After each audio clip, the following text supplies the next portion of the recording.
Só voltar aqui. Voltamos à nossa gravação.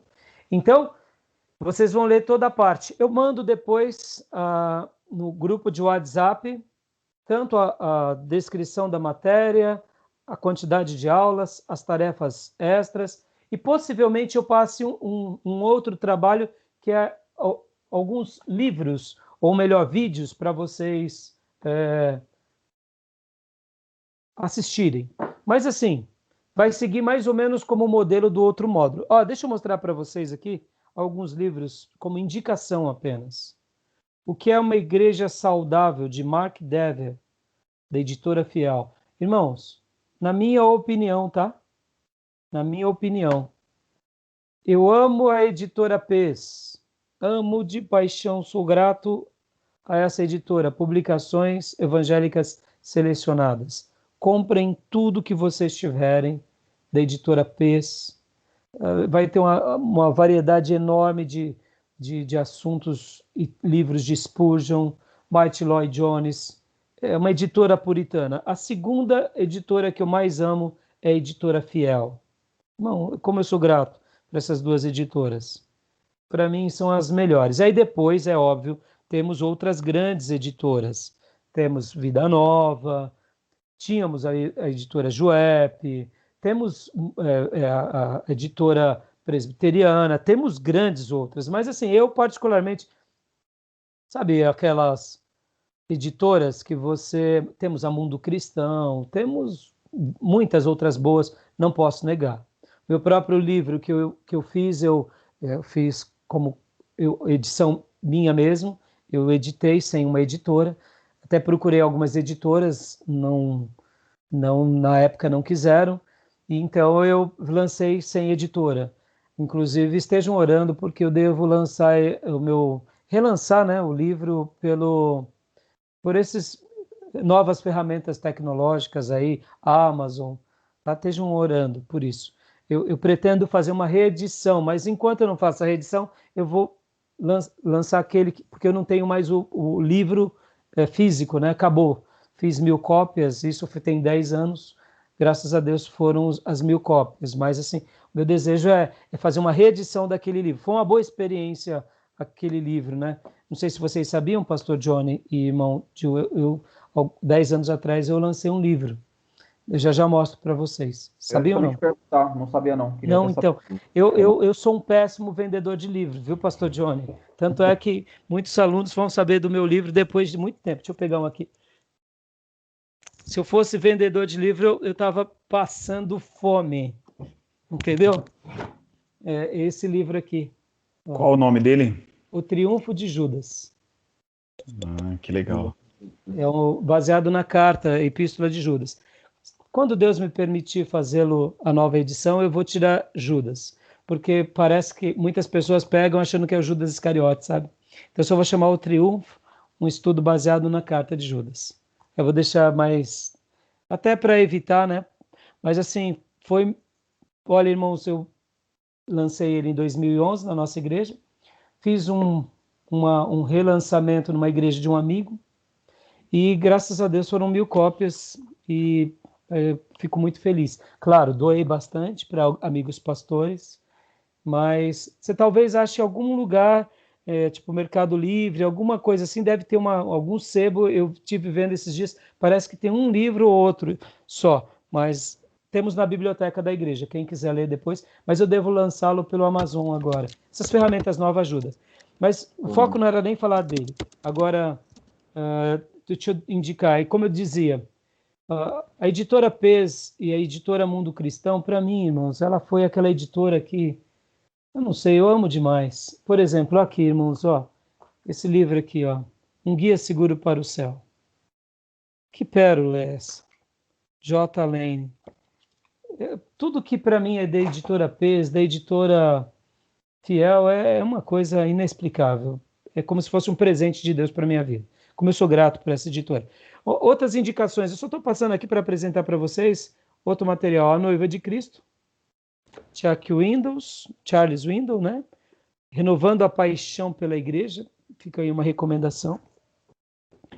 Tenho também David David Wilkerson, falando também à igreja, né? Exorta a igreja, um chamado à obediência e à humildade. Olha que coisa fantástica. Tá? Tenho também esse daqui, que seria mais um comentário do Catecismo de Edinburgh. Os puritanos, eles chamam de catecismo, seria mais ou menos, que em castelhano é da Felire, né?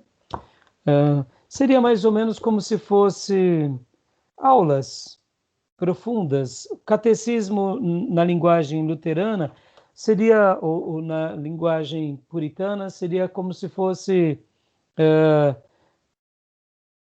o passo a passo deles. Como que eles entendem as doutrinas, etc. e tal. Tenho esse livreto também, que é da Fiel, Disciplina na Igreja, que é um folheto bem pequenininho. Ó, Fé para Hoje, Confissão de Fé Batista de 1689. Você olha assim, você fala assim, mas por quê, pastor? Com certeza, a igreja passou por momentos delicados e eles precisaram repensar o que era fé para eles. E aí está aqui, ó, é como se fosse um estatuto, mas não é um estatuto. Quando a gente vê, por exemplo, o que é as Sagradas Escrituras, Deus e a Santíssima Trindade, o decreto de Deus, a criação, a providência, é um resumo da teologia sistemática, né? É um resumo, que é para a igreja repensar. Pensem vocês, irmãos. Aqui, ó, a Assembleia de Westminster, outro livreto que é legal vocês conhecerem. Ó, no dia 1º de julho de 1643, teve início em Londres, na Inglaterra, na Abadia de Westminster, a Assembleia que tomou esse nome, convocada pelo Parlamento, com o fim de estabelecer o governo e a liturgia da Igreja da Inglaterra e de defender e isentar a doutrina da dita Igreja de falsas acusações e interpretações. E aí eles fazem uma assembleia, editam um livro, para quê? Para poderem pontuar os caminhos da igreja. Então fica aqui algumas recomendações para os irmãos, tá bom? Eu só passei assim para vocês terem uma noção e para vocês pensarem um pouco. Porque, irmãos, é muito importante, por exemplo, irmãos, a gente pontuar sobre isso. Deixa eu só dar uma última indicação. Esse livro aqui, ó, Conhecimento de Deus, de J.I. Packer, da editora Mundo Cristão. Esse é um livro que eu poderia chamar de teologia sistemática. Ó, conheça o Senhor, contemple o seu Deus, se Deus é por nós. São 3 blocos, subdivididos em várias partes, que tem a ver com o estudo de Deus, o povo de Deus, o Deus imutável, a majestade, o coração do Evangelho, o Filho de Deus, ou seja, o conhecimento de Deus. Percebam, irmãos, que os nossos antepassados, eles gastavam muito tempo com teologia sistemática, doutrina. É isso que a igreja precisa, irmãos. A igreja precisa de Bíblia, muita Bíblia, profundidade de Bíblia. Porque mesmo essas igrejas tendo tido esses líderes brilhantes, percebam que depois de 100, 200, 300 anos, as igrejas muitas vezes se enfraqueceram. Imagina se eles tivessem sido frouxos, pregado um Jesus genérico, um Jesus água com açúcar, um cristianismo de egocentrismo. Não duraria 100 anos essa igreja, entendeu? Tá bom, meus irmãos? Beleza? Tranquilo até aí? Alguma dúvida? Então, os detalhes dos trabalhos, a gente vai seguir o mesmo princípio. Leitura do livro-texto, 4 pontos. Trabalhos extras, 3 pontos. E prova, 3 pontos. Somatória, nota. Quem fizer tudo direitinho, tira 10, tá bom? Beleza? Alguma dúvida? Não? Vamos lá para a aula, então. Agora a gente vamos prosseguir, vamos entrar nos slides, a gente vai estar fazendo um apanhado dos slides. Nós estaremos trabalhando com o slide do Gruden e com outro slide que é do professor Perim. O professor Perim é um colega, um professor muito abençoado lá do Batista, do Seminário Teológico Batista Nacional Enéas Tonini, e ele montou um apanhado também de slides que eu também utilizo aqui na nossa aula. Aliás, irmãos, deixa eu fazer mais uma recomendação. Nosso seminário nasceu como extensão do STBnet, eu sou fruto do STBnet, e olha, irmãos, é uma casa maravilhosa. Sempre que vocês quiserem fazer um curso lá, façam, eu recomendo. Os homens de Deus que ali estão são piedosos, são crentes, então fica aqui a minha recomendação como companheiros, tá bom? Né? Eles têm cursos, se um dia você quiser fazer uma pós lá, quiser fazer um outro curso, conheça e faça, porque eu recomendo, tá bom, meus irmãos? Vamos lá, meus irmãos. Então, vamos aos slides do Gruden.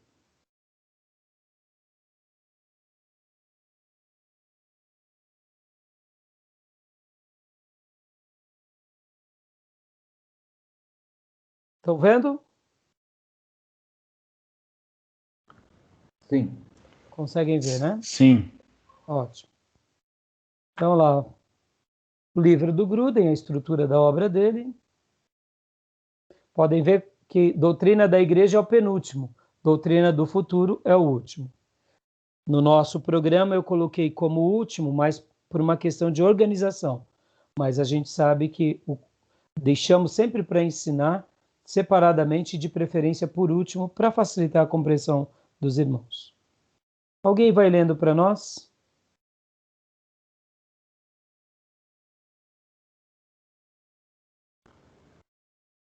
A igreja é a comunidade de todos os cristãos de todos os tempos.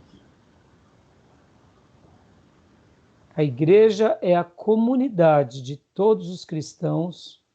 Que tempos seriam esses, alunos? Que tempos seriam esses? Definam para mim. Todos, né? Do presente, Passado, presente e futuro. isso aí, tá bom? Deixa eu abrir aqui agora o slide do meu querido colega Perim, só um segundinho.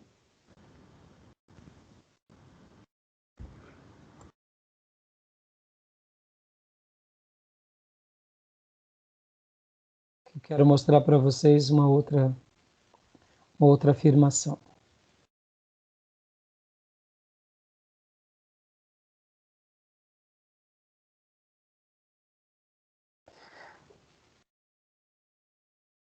Eu gostei, ele que montou o professor Perim, olha que legal. Né, ele dá uma explicação. Deixa eu falar aqui para vocês, eu expliquei para vocês na última aula, ou no começo daquela aula, o que era teologia sistemática? Acho que não, né? Não expliquei, Não. né? Então, vou gastar um minuto explicando aqui com vocês. Há uma diferença, Jill e Johnny, Felipe talvez lembre disso. Há uma diferença entre teologia bíblica e teologia sistemática.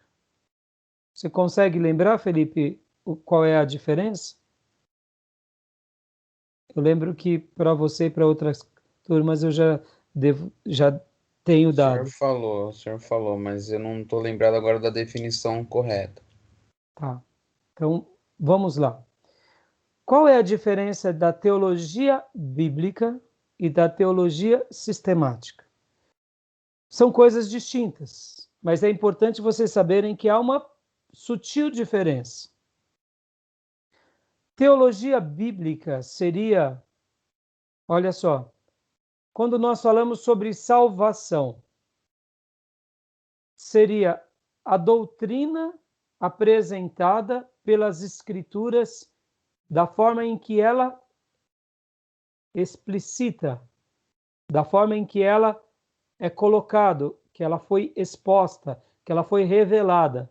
Então, quando a gente fala sobre salvação, a gente vai lá para o Éden, vem para a geração antediluviana, vem para o dilúvio, vai a geração pós-diluviana, vai para Abraão, começa a história com Abraão, os patriarcas, Moisés, Velho Testamento, as leis, os profetas, todo o Velho Testamento, chega no Novo Testamento, vem João Batista, vem Jesus, a obra de Jesus, a redenção de Jesus, a morte, a instituição da igreja, a igreja primitiva e o final da revelação dada aos apóstolos, da revelação dada aos apóstolos e aos discípulos, e fecha a revelação. Quando a gente fala sobre salvação, a gente pega tudo que tem na Bíblia sobre salvação. E aí a gente começa a definir o que é salvação, a definir o que é, como Deus salvou, salvou de quem, para quem salva, quem não salva, o que salva. Isso é teologia bíblica. Entenderam? Deu para entender? Quando a gente fala pecado,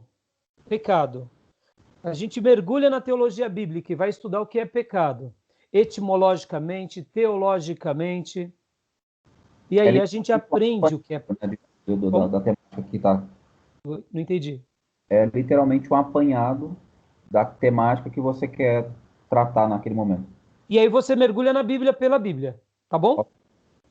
Quando a gente pega Jesus Cristo, a gente mergulha na Bíblia pela Bíblia. E aí a gente extrai aquele assunto. Isso é teologia bíblica. Isso é importante? Claro que é. É daí que nasce a teologia sistemática. E aí onde vem a teologia sistemática. Quer ver uma coisa? Logo depois da igreja primitiva, teve um líder de uma igreja chamado Arion, que começou a falar que Jesus Cristo não era Deus. E ele começou a pregar isso, é daí onde surge o termo os arianos. Os arianos. Olha que interessante. E ele começa a defender e ele pega textos isolados e ele cria, então, uma doutrina. E aí isso cria uma discussão na igreja. Você concorda que vai criar uma discussão na igreja? Essa discussão faz com que todos os cristãos daqueles dias vão na teologia bíblica e depois peguem também os ensinos dos pais da igreja e comecem, então, a argumentar sobre isso para chegar num veredito. Pastor, o que está acontecendo nesse debate? Está acontecendo teologia sistemática. É uma discussão sobre um tema. Num dado momento na história. Percebem que, por exemplo, irmãos, essa questão para nós ela foi bem resolvida, não foi? A gente sabe quem é Jesus Cristo, mas não tem pessoas que dizem que Jesus Cristo e Deus Pai e o Espírito Santo é a mesma coisa, que Jesus Cristo, o Pai, é uma pessoa só e o Espírito Santo é uma pessoa só. Vocês já viram isso ou não? São chamados os unicistas. Tem aqueles que vão dar uma outra ideia de Jesus, vão dizer o seguinte, que Jesus não é Deus como o Pai. O Pai é o principal, Jesus é inferior ao Pai. Olha aí onde vai ir na discussão. Estão entendendo, irmãos?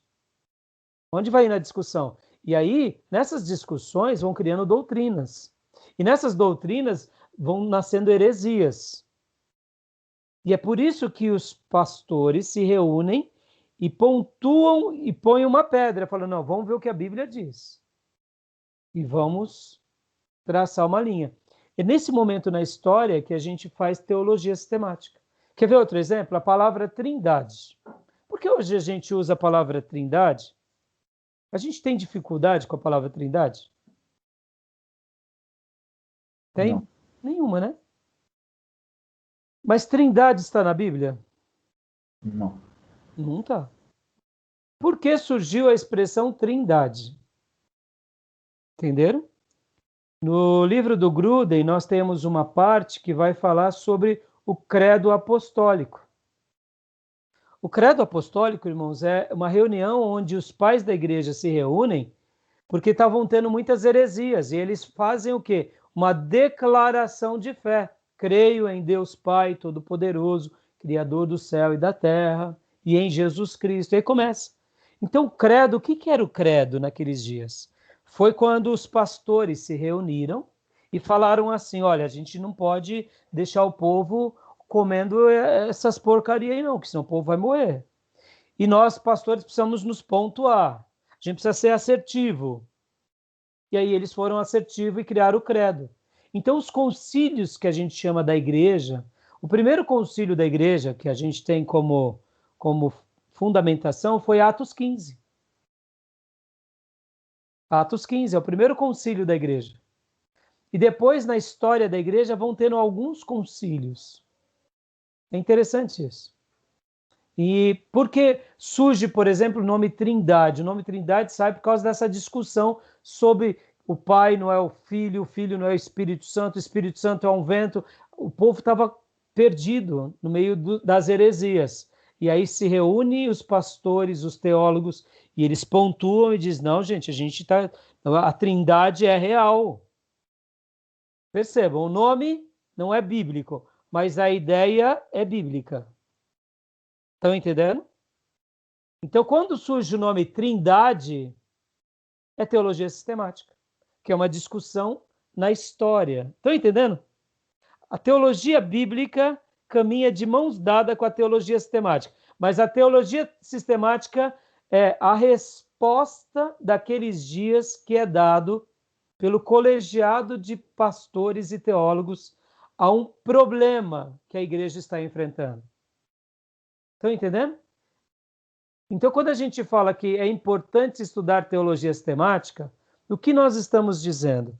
Nós estamos dizendo como nós responderemos à igreja contemporânea, às heresias, em virtude daquilo que é correto da teologia bíblica hoje. Vamos pegar um exemplo. Neopentecostais. Sejamos honestos, irmãos. Eles estão preocupados com a ética? Estão preocupados com a moral? Estão preocupados. A pessoa casa 10 vezes nessas igrejas e o pastor abençoa 11 vezes. Já abençoa uma vez a mais, que é para o futuro casamento da pessoa. Estão preocupados com família? Estão preocupados com o quê? Com recursos, com fama? Pastor, o senhor é contra o novo casamento? Irmãos, eu sou a favor do casamento. Que Deus uniu não separe o homem, mas a gente também tem que saber lidar com o divorciado e temos que dar uma resposta para essas pessoas que passam pelo divórcio.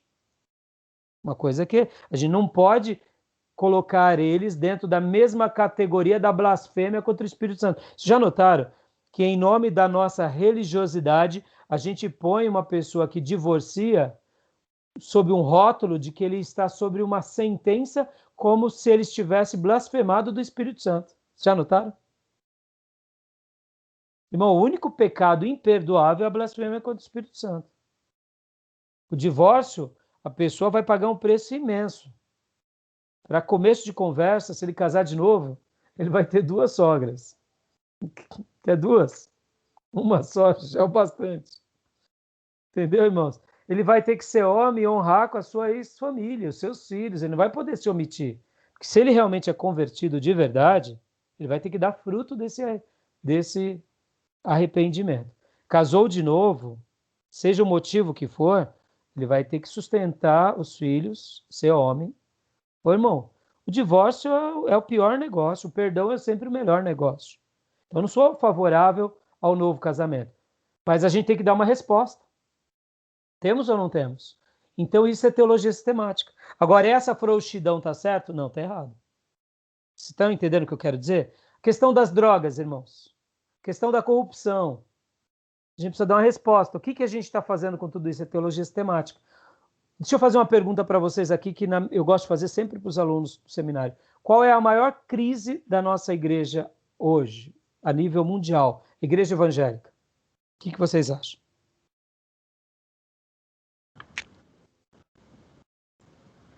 Eu vejo muita falta de compromisso. Não sei se seria maior, mas sei lá. Não. Falta de compromisso. Diga, Felipe, Johnny e Gil. Para mim, é uma junção de várias coisas, né? Eu acho que a fama levou uma frieza e uma perca de amor. Na verdade, a boa parte das igrejas que hoje, a grande fraqueza da igreja hoje é a falta de amor e, sobretudo, o abandono das escrituras, né? o abandono da palavra de Deus como regra de fé, como sã doutrina. Se eu se eu leio as Escrituras e sigo a sã doutrina que foi ensinado por Cristo e os apóstolos, embora a gente tenha vários problemas, a gente consegue superar, né, esses problemas em amor, né, em santidade, em consagração. Mas a fama, né, o dinheiro, o poder e o abandono das Escrituras, mais uma vez, como ocorreu há muitos séculos atrás com a Igreja Católica, esse abandono das Escrituras, ou afastar as Escrituras do povo em si, é um grande problema para a Igreja cristã nos nossos dias. Gil? Pastor, eu acredito que a igreja caiu em muito descrédito por causa de tudo que a igreja vive hoje, né? A igreja hoje é vista como uma empresa que só pensa em obter lucro, dinheiro. Então a igreja vive uma crise de descrédito, eu acredito muito nisso. Inclusive na pandemia, irmãos, obrigado, Gil. Esse desejo pelo retorno aos cultos, não pensem em vocês que é porque eles são favoráveis a voltar simplesmente porque as pessoas estão precisando, não é porque as receitas afundaram, entendeu? Igrejas sérias que amam o rebanho tiveram outros comportamentos, porque o que é mais importante é a vida espiritual e a saúde das pessoas. Então esse discurso de não precisa de lockdown e o cuidado não, isso daí é do diabo, irmão. Estou dizendo assim, na grande maioria desses que defendem, não estou discursando que o lockdown é a solução, não é isso. Estou falando o seguinte, assim como na escola a gente vai ter que criar protocolos novos de uma vida ajustada, na faculdade, na igreja é a mesma coisa. Então, a gente tem que lembrar que a maioria dessas igrejas, o foco principal era dinheiro. Porque tinha o culto da bênção na segunda, o culto da prosperidade na terça, o culto da família na quarta, o do Espírito Santo na quinta, não sei o quê, de expulsar o demônio na sexta. E tudo isso estava vinculado ao que? Oferta e dinheiro. Na hora que você fecha a igreja, acabou o recurso. Entendeu? Então, mas isso é outra coisa. Agora, resumindo, qual é a nossa grande crise como igreja mundial? Frouxidão na palavra, que naturalmente acaba sendo frouxidão ética e moral. A igreja contemporânea tem duas grandes crises: a ausência de escritura e a ausência de prática com relação a essas escrituras. Ou seja, o viés ético e moral não é tão defendido. Pode ver que a nossa crise como sociedade, ela é ética e moral. Nós temos muita lei, mas não tem aplicação da lei, tem frouxidão na lei. Tem a lei, mas na hora de exercitar a lei, se criam-se os seus conluios e absolve os seus culpados. A prostituta, o pobre, o negro, o drogado vão preso. O rico, o político, são soltos a negociatas. Olha só que loucura. A nossa sociedade ela padece do que de frouxidão ética e moral. E a igreja, de contrapartida, passa por uma situação bem desagradável sobre essa perspectiva. Por quê? Porque pode ver, muitas vezes a igreja ela não tem... Aqui, só um minutinho, irmãos. Aqui. Primeira dama entrou aqui na sala, veio trazer um chazinho e umas bolachas, irmãos. Desculpe, irmãos, mas obrigado. Tá bom? Tá joia. Obrigado, amor. Então, o que acontece, irmãos? Tudo começa por um ensino frouxo, por um ensino raso. Mas depois também por uma aplicação prática, pode ver. Vamos pegar aqui, irmãos. Tem igrejas que têm até um bom ensino, mas na hora de viver esse ensino, fala assim, irmão, sabe o que é? A gente prega o que é correto, mas faço o que eu te digo, mas não faço o que eu faço. O que é isso? É frouxidão. Então nota que a gente vive uma crítica. Hoje, na minha opinião, a grande reforma da igreja vai ser nesses dois fundamentos. Um retorno à grande pregação, ao grande ensino, e uma aplicação desse ensino de uma forma muito significativa. Eu quero acreditar que hoje a reforma da igreja, no caso brasileira em especial, ela precisa passar por isso. No momento que passar por isso, o Senhor sorri e o Espírito Santo é derramado. Para que venha o avivamento, eu quero acreditar que é isso que precisa ser ajustado. Pode ver que a consagração e a santidade tem a ver o quê? Com essa questão de fazer valer as doutrinas. Realmente amar tem a ver com essas doutrinas, tem a ver com essa postura moral. Pode ver, irmãos, hoje, amar é você ser complacente com o erro de todo mundo. Olha que loucura. O pai que exercita a disciplina no filho e, vamos dizer assim, usa da varinha como método corretivo, a criança, desde os 6 anos, já é treinada a dizer: se o senhor encostar a mão em mim, eu chamo a polícia. Olha que loucura! Loucura! As escrituras nos validam uma disciplina corretiva, se preciso for. Não sou favorável em todos os casos, mas eu sou favorável em alguns casos. Há uma disciplina, sim, corretiva, mas a sociedade já vai impondo as suas regras. E essa criança com 10 anos enfia o dedo na cara do pai e faz poucas e boas, o pai perdeu o respeito. Pode ver, ético e moral. Até a correção tem que ser complacente. Você não pode mais corrigir, você não pode mais disciplinar. Falta de posturas éticas e morais. A maioria dos... vou fazer esse ano, com a permissão de Deus, 50 anos, a minha geração era outra história. O pai era respeitado, mãe era respeitada, o professor era respeitado. Olha essa frouxidão que começa na família. Desembocou onde? Na escola. Felipe é professor, dá dó dos professores. Na escola que o Felipe leciona, eu ia orar pelos professores. Irmão, eu tomava cada susto lá nessa escola. Alguns anos atrás, a mãe do Felipe trabalhava lá. Ela me chamou para eu orar. Toda semana eu ia orar com os professores. Irmãos, eu tomava cada susto, cada arruaça que os alunos faziam no centro de Ferraz. Eu não acreditava. Teve um dia, irmãos, que a classe dos professores ficou num breu de fumaça de maconha que a gente não conseguia nem respirar. E começaram a soltar aqueles treme-terra na hora da aula. Parecia um palco de guerra a escola. Eu falei, que isso, gente? Tive que acabar a reunião ali, os professores tiveram que chamar a polícia. Eu falei, que loucura é essa? Escola?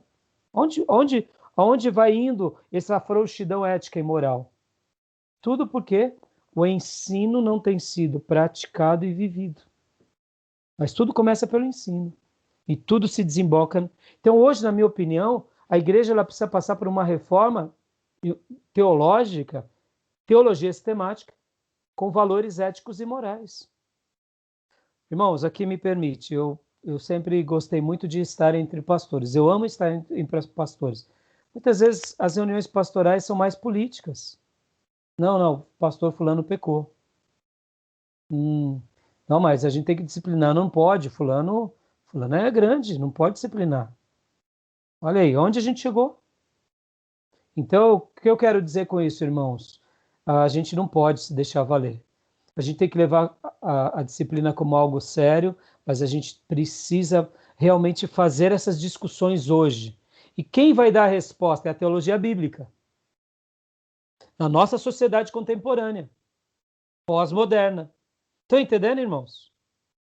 E quando a gente faz essa discussão e chega a alguns postulados, a gente está fazendo teologia sistemática. Mas a gente só faz teologia sistemática com a resposta da teologia bíblica. Perceba, é uma resposta. Nós, brasileiros, hoje, precisamos dessa resposta. John Wesley, quando começou a pregar e deu aquele grande avivamento junto com Whitefield, depois Jonathan Edwards, a Inglaterra vivia um cenário que nem o do Brasil. Qual foi a resposta para aquela nação? As Escrituras. E uma vida poderosa desses ministros de Deus. Por isso que a frase de John Wesley era: Senhor, me dê 100 homens que não temam nada, exceto o pecado, que eu abalarei o mundo. Que te amem, que te temam. Por que John Wesley dizia isso? Porque para ele o pecado era uma coisa muito... Hoje, pode ver, irmãos, o pecado virou um palavrão. Está entendendo? A gente tem que resgatar essas discussões. Hoje os pastores falam, irmão, você está com problema, né? Pode ver que o pecado recebeu o nome de problema. Não, problema é problema. Quebrou o carro é problema. Xingou o irmão é pecado, o nome é pecado. O obreiro não está agindo corretamente, está peitando outros, está fazendo confusão na igreja, isso é pecado, isso não é problema. O irmão teve uma queda em adultério, em fornicação, isso não é problema, isso é pecado. A irmã que fala demais, isso não é problema, isso é pecado. O outro que é rebelde, isso não é problema, isso é pecado, entendeu? Até o pecado recebeu um nome bonito, porque ficou... A gente não pode falar dessas coisas na igreja, tá entendendo? Então, essa discussão a gente precisa resgatar. E quem resgata ela é a teologia sistemática. A gente vai para a teologia bíblica e a gente dá uma resposta a partir da Bíblia na nossa história. E aí a gente crê que Deus vai intervir, tá bom? Então, gastei esse tempo porque na outra aula, no outro módulo, eu não expliquei. Então, sempre que começar um módulo e tiver uma pessoa nova, eu vou ter que explicar, tá bom, irmãos? Beleza? Vamos ler aqui uma definição de teologia sistemática do nosso querido professor, né? Leia para nós, irmão Felipe, tenha bondade. O que é teologia sistemática? É qualquer estudo que responda à pergunta: o que a Bíblia como um todo nos ensina hoje? Acerca de qualquer tópico. Grudem. Olha só, nos ensina hoje, acerca de qualquer tópico. Pastor, mas a igreja primitiva não precisou de dar uma resposta a isso. Ah, mas eles criam, tranquilo. Eles não tinham essa discussão. Eles não tinham a frouxidão. Vocês já ouviram a expressão graça barata? O que vocês entendem como graça barata?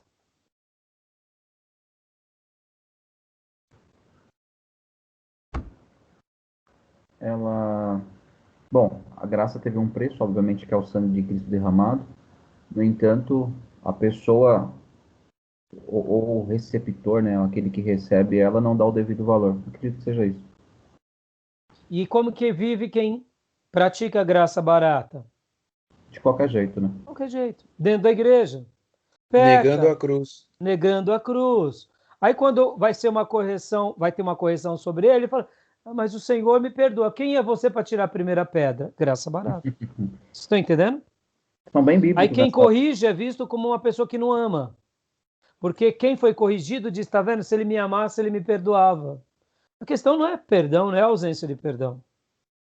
A questão é posturas cristãs. Irmão, há uma regra nas escrituras de praticar as escrituras. Isso não é coisa nossa. Já pensou, irmão, se o pastor, toda vez ele vai lá, acabou o culto, ele vai lá e dá uma garfada na salva, o gasofilácio, aí ele vem depois e fala, meu irmão, me perdoa, meus irmãos. Aí os irmãos, tá bom, pastor. É a tentação, irmãos, eu dei uma garfada. Sabe, irmãos, passando muita privação. O que ele está fazendo com isso? Está dando mau testemunho. Ele está demonstrando o quê? Percebam, quem vive com graça barata vai achar motivos para os seus pecados mais chulos. E nós não podemos ser nem fariseus de condenar o pecador, mas também não podemos ser frouxos de deixarmos a pessoa fazer da cruz de Cristo vitupério. Estão entendendo, irmãos? Compreendem? Então, teologia sistemática responde ao quê? Como nós vamos dar uma resposta hoje para esse problema? Como que a gente vai dar uma resposta hoje? Como que os apóstolos viviam? A gente vai tentar mostrar que é assim que a gente tem que praticar. Tá bom? Alguma dúvida até aí? Infelizmente, hoje alguns têm dado a resposta querendo ressignificar as escrituras para se moldar ao novo sistema mundano, né? Então, acho que um dos nossos problemas atuais de igreja é aquilo que nos foi ensinado, é não vos conformeis com este mundo. O pessoal está tomando a forma do mundo para tentar responder alguns problemas cascudos aí que estão surgindo dentro da igreja, né? Ressignificar ou reinterpretar como alguns ousadamente estão dizendo nos seus púlpitos. Irmão, quando eu ouvi isso, por parte, inclusive, do nosso pastor Ed Renekiewicz, eu fiquei escandalizado. Lamento, ele foi um dia para mim uma referência. Eu aprendi muito com o Ed René, eu tenho um material muito vasto dele, eu tenho livros dele, participei de congressos. Olha, aprendi demais, mas eu protesto, discordo, e de alguns anos para cá, desde 2005 para cá, por volta disso, 2003 ali, ele já começou com umas questões meio complexas, e dali ele já começou a perder o brilho para mim, de querer ter uma igreja inclusiva sem os critérios bíblicos. Perceba, eu acredito, irmãos, olha, guarda isso, que a Assembleia de Deus ela é inclusiva, com os critérios de Deus. Os batistas, presbiterianos, metodistas são inclusivos. Toda a igreja é inclusiva. Só que eles não negociam a palavra de Deus. Na minha perspectiva, nosso querido pastor, eu chamo querido porque é com pesar que eu faço até essa denúncia. Ele está reinterpretando para ter uma igreja inclusiva, mas negociando valores bíblicos. Para mim, ele perdeu já há um bom tempo esse critério de ser referência, e eu lamento. Se eu disser para você que ele não é uma mente sábia, polida, claro, ele é inteligente, mas ele está, para mim, à margem do verdadeiro evangelho. Eu acredito que a reforma protestante é uma grande resposta, e foi uma grande resposta para aqueles dias. Os períodos de avivamento foram uma grande resposta, e eu lamento que ele tenha ido por esse caminho. Ou seja, uma nova leitura. E, diante disso, a gente tem que fazer teologia sistemática para se posicionar. Eu amei a declaração de fé da Igreja da Convenção Batista Brasileira repudiando as citações do pastor Ed René. Concordo com os batistas brasileiros em gênero, número e grau, porque eles precisaram se pontuar, porque senão, irmãos, acaba se perdendo. Admitamos, Ed René é uma figura pública, é uma referência. Então acaba levando muitos pensadores e pastores a essas práticas. E eu não acredito que isso seja algo bom, pelo contrário, eu lamento, e a minha oração tem sido constante por ele. Sempre que eu me lembro, como agora, eu oro por ele, peço para que ele volte, porque para mim, nosso querido Ed René poderia ser uma grande referência na história como um dos defensores da Escritura, pelas Escrituras, no molde de tantos homens de Deus na história da igreja. Percebam, irmãos, coisas novas vamos ter, tentações vamos ter. Na Reforma Protestante, vocês acham que os nossos pastores Calvino e tantos outros, eles acertaram em tudo? Claro que não, irmãos. Naqueles dias, por exemplo, a pena de morte era comum. Você acha que eles acertaram em tudo? Claro que não. Então, o que eu quero dizer? A gente precisa dar uma resposta atual. Isso é teologia sistemática. Estão entendendo? Estão entendendo, irmãos? Olha como isso é complexo. Percebam, quando começou algumas perseguições a questões ideológicas na igreja contemporânea, a gente começou até a ser meio que intimado, por exemplo. Agora o pastor vai ser obrigado a fazer casamento gay. Quem disse que a gente vai ser obrigado? A gente não é obrigado a nada. A gente é obrigado a seguir as escrituras, por quê? Mas essa questão, olha como é sutil isso. Chega uma hora que a gente começa os pastores a ter medo de falar em questão de gênero. Por que ter medo, irmãos? A gente tem que falar o que a Bíblia fala, sem medo de defender as escrituras. São direito de liberdade, irmãos. Percebam como que grupos menores organizados colocam as suas ideias e introjetam na sociedade como se eles tivessem razão. Não, irmão, a gente precisa por isso que a gente precisa de uma igreja inteligente para dar uma resposta. Que a gente não concorda com uma reinterpretação, mas a gente também não concorda com ideologias. Eu ainda continuo defendendo o casamento de homem e mulher, e só faço casamento de homem e mulher. Deus criou Adão e Eva, não foi Ivo e Eva, entendeu? Simples assim. Respeito quem é. Já recebemos pessoas de gêneros diferentes, tratamos bem, vamos tratar. E não tenho nenhum problema de conviver, de se relacionar, de negociar, até de receber na igreja. Pelo contrário, já recebemos pessoas que vieram até mesmo de pontos de prostituição, mal mal vestidas, ou seja, com trajes indecorosos, mas deixamos e tratamos bem, como um mendigo, como um andarilho. A gente tem que receber, a igreja está aberta. A nossa igreja, inclusive, esse discurso, ele é muito deturpado por parte desses que o fazem, entendeu? Então isso é teologia sistemática, é dar uma resposta hoje de um assunto bíblico, né? É qualquer estudo que responda à pergunta o que a Bíblia como um todo nos ensina hoje acerca de qualquer tópico. Quer ver um último ponto, irmão? Só para vocês terem uma ideia. O Brasil. O Brasil é um país da ilegalidade. Já foi criado assim. Já foi criado assim. A gente sabe que a máquina funciona assim para facilitar algumas coisas. Nos meus dias de seminarista, eu lembro que eu tinha muita dificuldade quando vinha, por exemplo, um irmão que era camelô, e eu falava, ô irmão, você é camelô, meu irmão. Ô, meu irmão, deixa disso. Você faz as coisas na ilegalidade. Eu entalava, entendeu? Depois que Deus me deu essa igreja para eu cuidar, que é a Igreja Batista Missionária, e eu comecei a ver, e até ver pessoas da minha família se tornando camelôs, se tornando perueiros, eu falei, meu, que isso? Eu só estou querendo trabalhar. Estão entendendo o que eu quero dizer? Só estão trabalhando. Não estão roubando. Estão trabalhando. Então, por que eu estou dizendo isso? Quando a gente vai realmente exercitar certos critérios na nossa nação, a gente também tem que entender o nosso povo. Mas a gente não pode ser frouxo, para não ser complacente para graça barata. Mas também a gente não pode ser fariseu, como um inglês. Porque quando o inglês vê o brasileiro, fala assim, não, o Brasil é tudo perdido. Mas é claro, eles moram na Inglaterra, que lá tem educação básica, tem outro contexto. Mas um dia lá atrás, eles também tinham problemas horrorosos com aqueles que iam para as minas, exploravam os trabalhadores.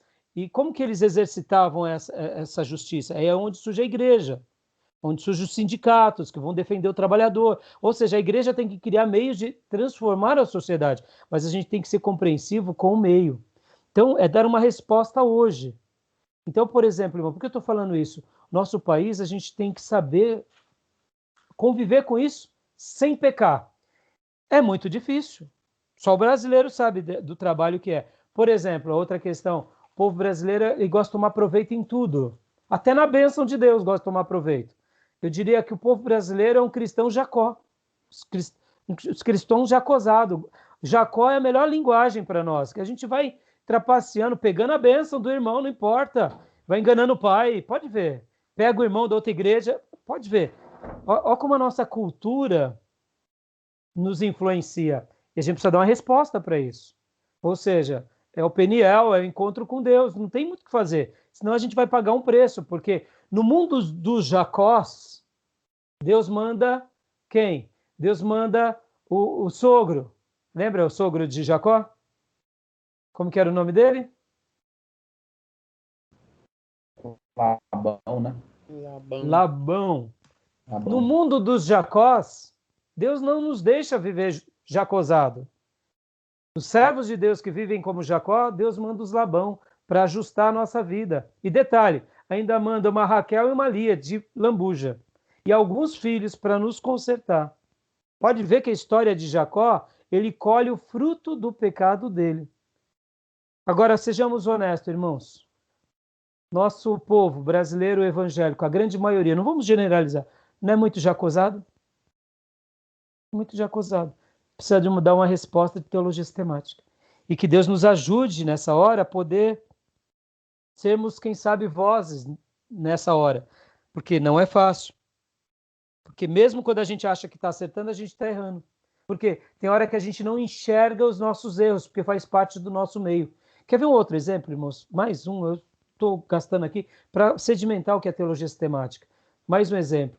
A questão do abandono ao andarilho, ao morador de rua, aos drogados. Vocês já notaram que, como o pastor que é deputado, o Bezerra, filho do... Acho que é o Ronaldo Bezerra, não. É o outro, que é o filho que é deputado. Ele falou uma frase linda. Ele fala assim que essas pessoas são seres invisíveis. Teve um aluno de uma federal que ele estava fazendo um estudo, uma tese, e ele se vestiu de mendigo e ficou durante 15 dias, um mês, na porta da faculdade.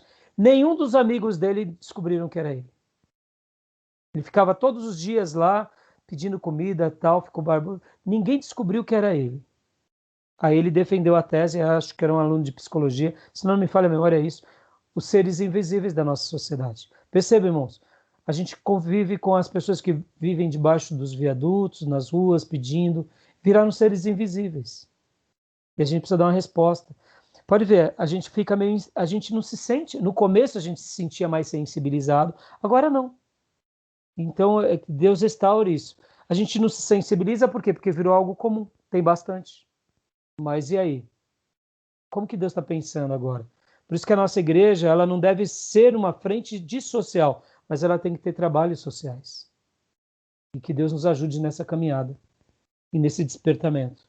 Sabe, criando, quem sabe, leis, apoiando pessoas na política, apoiando trabalhos e ONGs dentro da igreja, para tentar socorrer esses seres invisíveis, porque o problema deles serem invisíveis é porque eles não são invisíveis. Eles são, em primeiro lugar, pessoas amadas por Deus. Em segundo lugar, o problema deles vai vir sobre nós. Porque aquela criança que vai crescer ali sendo abandonada, ela não vai ser um advogado. Possivelmente, a grande maioria dos casos vai se tornar ou uma pessoa do crime ou uma pessoa de uma vida vil. E essa pessoa vai roubar quem? Os nossos filhos e a nós. Ou seja, o nosso pecado vai nos encontrar. Perceba como que isso é muito forte, irmãos. Então, muitas vezes a gente nem nota. Talvez se eu não falasse agora isso, vocês não estariam pensando. Mas isso eu falo para vocês, mas não falo para vocês, eu falo para mim, como pastor local também. Por exemplo, hoje nossa igreja só tem um trabalho social, irmãos. É muito pouco. É muito pouco. Eu precisava de mais trabalho social. A demanda é muito grande. Mas Deus precisa levantar pessoas que amem essa causa, que amem mesmo, que assumam e que Deus comece a fazer alguma coisa. Podem ver que isso só com pessoas polivalentes, né? Então, estão entendendo o que é teologia sistemática? É a resposta bíblica para o nosso dia hoje. Deus vai nos ajudar. Amém? Continuando aqui, rapidinho. O que é teologia sistemática? Continua para nós, Felipe?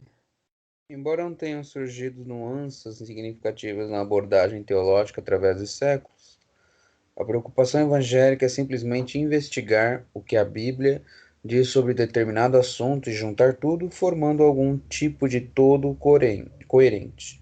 Erickson. Essa é uma definição do Erickson. Ele fala isso porque é o resumo do que eu acabei de dizer. Pastor, e aí, o que a gente vai fazer? Vamos apoiar pessoas na política? Vamos ter frentes com pessoas em indústria? É um todo coerente. O que é mais coerente para você? Para essa igreja? Vocês estão entendendo? Não tem algo fechado. Pode ver que eu, particularmente, tenho dificuldade de dialogar com os políticos, mas eu tenho que aprender a dialogar. Tenho dialogado, mas eu tenho dificuldade, porque eu venho de um mundo diferente. O mercado financeiro que eu fui criado, ele vamos dizer assim, negociações, é o business, são negócios, palavras, são acordos. O mundo político é negociatas, conchavos, é outra linguagem. Eu tenho muita dificuldade. Pode ver o Paulo Guedes como ele está sofrendo lá com o governo Bolsonaro.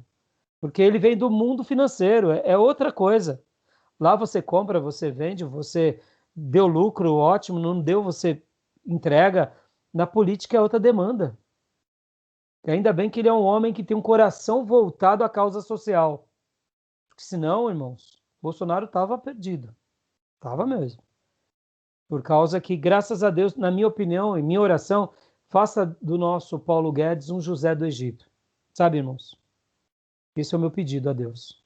Para ele poder criar caminhos para novas justiças serem estabelecidas. Tá bom?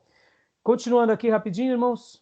Aliás, irmão, vou fechar essa gravação agora e vou direto para a última, tá bom? E aí a gente faz mais 20 minutos e a gente encerra, tá bom? Fechado?